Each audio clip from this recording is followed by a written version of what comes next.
Assalamualaikum warahmatullahi wabarakatuh. Pemimpin gemoy gitu kan, bahwa seolah-olah pemimpin yang hobi joget, pemimpin yang menggemaskan, pemimpin yang lucu gitu, itulah yang harus layak kita pilih karena dia merupakan cerminan dari anak muda hari ini. Wah, jangan mau dibodohi gitu. Ini saya sebenarnya sangat sedih melihat tren fenomena gemoy-gemoyan ini. Dia merasa bahwa Gen Z itu orang yang tidak peduli pada gagasan. Jadi calon yang menonjolkan kegemoy-gemoyan menganggap anak-anak muda yang duduk di hadapan saya ini hanya peduli pada tampilan lucu-lucuan, viral-viralan. Tentu ini pembodohan dan penghinaan pada akal sehat kita.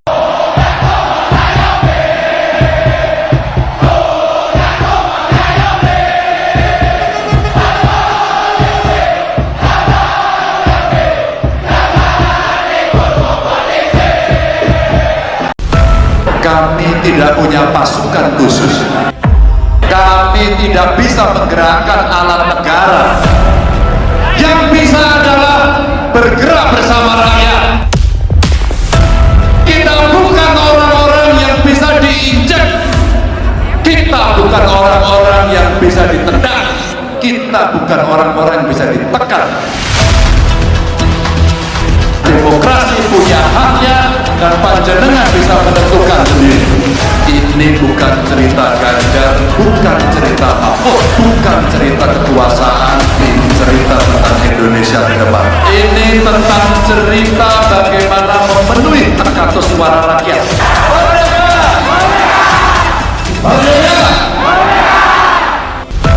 Kami tidak punya pasukan khusus. Kami tidak bisa menggerakkan alat negara. Yang bisa adalah bergerak bersama rakyat. Kita bukan orang-orang yang bisa diinjak. Kita bukan orang-orang yang bisa ditendang. Kita bukan orang-orang yang bisa ditekan. Demokrasi punya haknya dan panjenengan bisa menentukan sendiri. Ini bukan cerita Ganjar, bukan cerita Mahfud, bukan cerita kekuasaan. Ini cerita tentang Indonesia ke depan. Ini tentang cerita bagaimana memenuhi hak atas suara rakyat.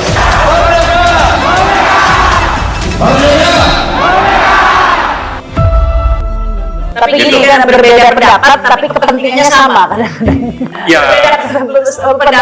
pendapat mungkin beda tapi cuannya sama, cari cuannya di tempat sama gitu. Mungkin saja ada yang sama, tapi kalau bicara tentang politik atau bicara tentang pemilu, pilpres, bisa saja itu tidak sama. Ya buktinya kan Jokowi dukung Prabowo dan anaknya, Megawati dukung Ganjar dan Mahfud misalnya. Nah ini kan sudah waktunya mereka itu jangan justru mengutamakan hal-hal yang sudah nyata pelanggaran hukumnya, nyata kerugian negara dan rakyatnya, mereka masih ingin tetap tidak saling mendahului. Sudah waktunya mereka ini untuk tunjukkan kepada publik. Sudah waktunya mereka untuk, kalau memang Jokowi ini melanggar konstitusi, ya mari semuanya. Dan partai-partai memang banyak yang tersandra atau banyak yang menikmati rente dari rezim ini. Tapi kalau hanya itu jadi dasar mereka bersahabat, ya kita memang bisa mengukur lah, Anda cuma sekian saja urusannya, sekian triliun, Anda korbankan kepentingan negara dan rakyat. Ya. Tapi ada yang lain yang belum dijelaskan tadi karena seorang tokoh banyak sudah menyampaikan kemarin, Bapak Letjen Soeharto mengatakan bahwa DPR itu bukan Dewan Perwakilan Rakyat, Dewan Perwakilan Partai, sehingga memang sangat berat sekali. Kalau memang seperti itu, ya tidak harus melalui parlemen, bisa juga ekstra parlementer gitu. Tetapi ini ada celah. Kita melihat walaupun memang ada kemungkinan seperti itu, kita mencoba ada perubahan tadi yang disampaikan Pak Marwan tadi, ada didahului oleh Mas Hinton yang merasa Bu Mega dikhianati itu. Kalau jumlah itu semua melakukan tuntutan dan semua yang tergabung di dalam satu kekuatan politik di dalam pilpres ini, kemudian hitung-hitungan itu jumlahnya juga sudah bisa mencapai kalau seperti itu. Tapi itu kan panjang ya. Tetapi banyak yang ingin, udahlah pokoknya ini kan pelanggarannya ini selama kita sama-sama ingin melakukan penyelamatan negara, apapun lah pokoknya maksulat mengajak kalau memang DPR tidak bisa dilakukan bersama-sama, ya akan dilakukan ekstra parlementer itu. Jadi itu kemungkinan itu bukan suatu pelanggaran juga. Kalau menggenting memaksa negara harus hancur, hancur ya, memang harus terpaksa, memang harus ada korban sesuatu yang tidak sedikit melalui ekstra parlementer tadi. Iya, karena kan kalau partai politik itu mungkin pecah kongsi gitu ya. Tapi kadang-kadang cuan itu pemersatu. Menjadi pemersatu. Itu yang dikhawatirkan. Yang namanya tuntutan terbuka oleh rakyat itu juga konstitusional begitu. Tidak hanya lewat pemanggilan, tapi lewat tuntutan rakyat di jalanan sekian banyak. Ya, di mana-mana juga terjadi, dan itu juga terjadi di 97-98. Itu kan bukan sesuatu yang melanggar. Kalau orang banyak sudah menyatakan sikap bahwa ini pelanggaran sudah nyata, dan nanti kalau tidak percaya bisa dibuktikan ya setelah turun lengser itu, bisa diadili sebetulnya, bisa terbuka dan akan terbuka. Cuma karena sekarang aja nih tadi disebut banyak kepentingan, dan memang di sisi lain ada ancaman-ancaman. Ada juga aparat yang memang lebih memihak pemerintah meskipun mereka paham terjadi pelanggaran hukum misalnya. Dan saya kira ke depan ini kita harus juga mempersiapkan diri, tidak hanya bicara pemilu di Februari ya, itu satu hal, tapi hal lain yang lebih mendesak adalah ini kerugian negara dan rakyat sudah sangat fatal, sudah sangat banyak oleh rezim ini, dan jangan hanya fokus ke sana. Banyak juga yang fokus tentang amandemen misalnya. Bagaimana dengan pelanggaran oleh konstitusi ini ya kan? Ini kan juga harus sesuatu yang kita harus desakkan, kita tuntut secara terbuka, dan kita lakukan beramai-ramai gitu. Dengan revolusi ya revolusi, mari gitu. Jangan ini bicara amandemen, tapi kalau nanti orang yang melaksanakan hasil amandemen itu kelakuannya itu mirip-mirip yang sekarang ya sama saja. Ya kita bisa belajar misalnya ya. Amandemen yang berlangsung selama 4 tahun.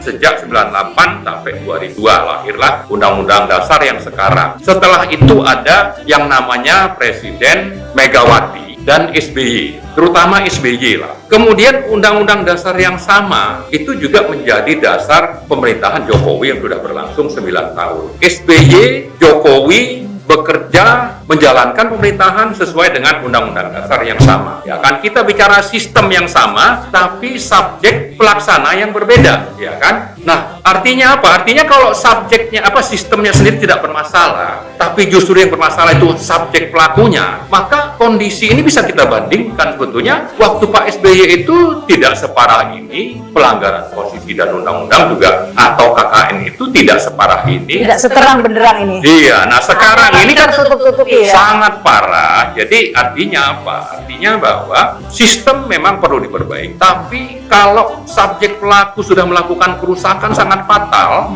maka yang bikin rusak ini sudah sangat relevan untuk diakhiri pemerintahannya. Iya, tapi Pak Marwan ini kan kita akan pilpres ini sebentar lagi. Lama, berapa bulan lagi? 3 bulan lagi lah bisa dikatakan ya. 3 bulan lagi. Nah, apakah memang tidak bisa kita menaruh harapan pada capres-capres yang akan terpilih ini menyudahi praktek pelanggaran undang-undang yang dilakukan oleh? Saya agak khawatir dengan banyaknya pelanggaran hukum yang sudah dilakukan. Ya. Misalnya ASN yang harusnya netral itu melanggar, polisi juga sama, tentara konon begitu, dan memang sudah disiapkan nih pimpinannya ini, orang-orang yang semuanya pro Jokowi. Ya, belum lagi nanti kita melihat akses terhadap anggaran atau penggunaan sarana APBN yang menteri itu misalnya tidak perlu cuti. Ini apa bisa dijamin bahwa tidak akan terjadi penggunaan APBN? Artinya, dengan berkuasa Jokowi, dia bisa menyalahgunakan kekuasaan, dan orang-orang yang ada di misalnya nomor 1 dan nomor 3 ini masih percaya dengan sistem seperti ini. Ya, saya kira sangat naif ya. Justru seharusnya ini dibereskan dulu, ini tuntut ini yang bermasalah ini. Ya kalau memang harus berhenti.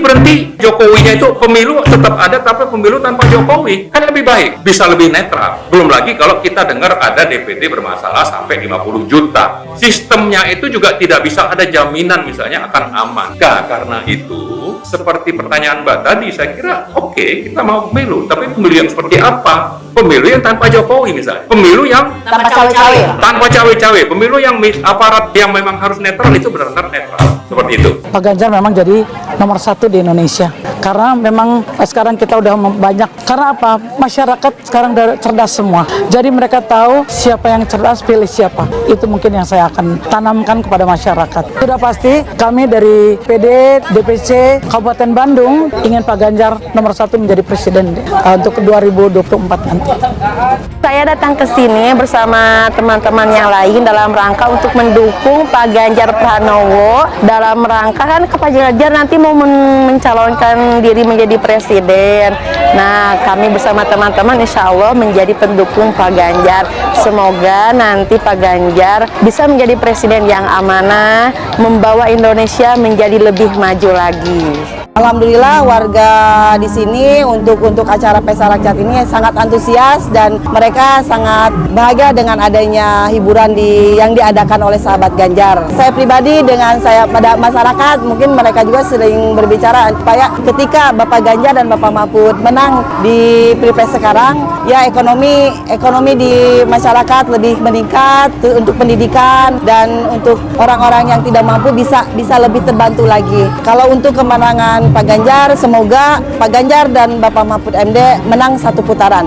Harapannya semoga pemilu ini berjalan dengan adil, seadil-adilnya, tanpa ada hoaks, tanpa ada saling memfitnah dan menjatuhkan. Kita harus membuat pemilu 2024 ini menjadi pemilu yang berjalan dengan damai, karena walaupun kita berbeda-beda pilihan, tapi kita tetap saudara ya. Teman-teman warga Bandung, jangan pernah gentar karena ada Bapak Ganjar, jangan pernah takut karena ada Bapak Mahfud. Ribuan warga Bandung Barat beri dukungan Ganjar Pranowo jadi Presiden 2024. Ribuan peserta kegiatan Sahabat Ganjar mendeklarasikan diri untuk mendukung Ganjar Pranowo untuk maju menjadi Capres di pemilu 2024. Deklarasi ini dilakukan saat kegiatan Senam Sehat bersama dan workshop pengolahan tepung tapioka atau aci menjadi kuliner khas Jawa Barat yang dihadiri oleh ribuan orang. Kegiatan yang menarik atensi besar tersebut diselenggarakan di Kecamatan Cipongkor, Kabupaten Bandung Barat, Jawa Barat. Ketua DPC Kabupaten Bandung Barat, Saipul, menyampaikan komitmen Sahabat Ganjar untuk terus mendukung Ganjar Pranowo sebagai sosok pemimpin yang mampu mengembangkan Indonesia menjadi lebih maju dan modern. Saipul menyebut, warga juga menilai bahwa Ganjar Pranowo memiliki integritas dan kepedulian yang tinggi terhadap kepentingan rakyat. Warga yang hadir sangat antusias sekali, serta memberikan energi yang positif. Mereka yakin harapan warga yang hadir bersama Sahabat Ganjar dapat membawa Bapak Ganjar Pranowo menjadi Presiden 2024 mendatang. Acara yang dilakukan oleh Sahabat Ganjar terdiri dari senam sehat, workshop pengolahan tepung tapioka yang diikuti oleh ratusan orang dan pelaku UMKM. Workshop ini bertujuan untuk mengenalkan cara pengelolaan tepung tapioka menjadi kuliner khas Jawa Barat, seperti misalnya cilok, batagor, dan surabi. Sahabat Ganjar berharap kegiatan ini dapat menjadi inspirasi bagi masyarakat untuk lebih aktif dan peduli dalam menjaga kesehatan dan meningkatkan potensi khas Jawa Barat. Warga juga berharap kegiatan serupa dapat terus dilakukan untuk mempererat tali persaudaraan dan solidaritas di antara warga Jawa Barat dan Sahabat Ganjar. Salah satu peserta pada acara Senam Sehat bersama, Nur, menjelaskan dirinya dan warga sekitar sangat bersemangat untuk hadir dan memeriahkan kegiatan tersebut yang tak lain diselenggarakan oleh Sahabat Ganjar. Relawan Mak Ganjar Jabodetabek bersama komunitas Ayo Olahraga menggelar kegiatan Senam Sehat di Duri Kosambi, Cengkareng. Senam Sehat ini dipandu oleh instruktur Sadewo Dimas dan Siti Violin, serta diikuti oleh sekitar 500 emak-emak. Kegiatan tersebut semakin meriah dengan adanya door prize. Selain senam, juga dilaksanakan acara demo masak ceria yang diperuntukkan untuk emak-emak yang hobi memasak guna mendukung kesejahteraan keluarga. Koordinator Wilayah atau Korwil Mak Ganjar Jabodetabek, Evi Nafisa, mengatakan tujuan diadakannya senam sehat dan demo masak untuk mengajak masyarakat berolahraga demi menggapai tujuan perempuan bugar dan produktif. Menurut Evi, kegiatan ini penting dilakukan dalam rangka meningkatkan silaturahmi dan menjaga kesehatan masyarakat, khususnya emak-emak. Dia berharap kegiatan senam sehat dan demo masak dapat diadakan secara rutin sehingga menarik minat emak-emak dalam berolahraga, sekaligus semakin mengenal sosok Ganjar. Itu tidak bisa terlaksana kalau kita tidak menang hat-trick besok pagi. Bapak Ibu, itu tidak akan terwujud kalau kita tidak kompak. Maka pesan Bu Mega kepada kita semuanya, agar kita bisa bersatu, kita berdiri seteguh karang yang tetap tegar dalam gempuran-gempuran ombak sekeras apapun. 2013 lalu, pemilihan Gubernur Jawa Tengah, PDI Perjuangan dan Ganjar Pranowo memenangkan itu. Dan itu di bawah pimpinan Mbak Puan. Insya Allah kita akan mengulang kembali di 2024. Insya Allah. Mohon doanya.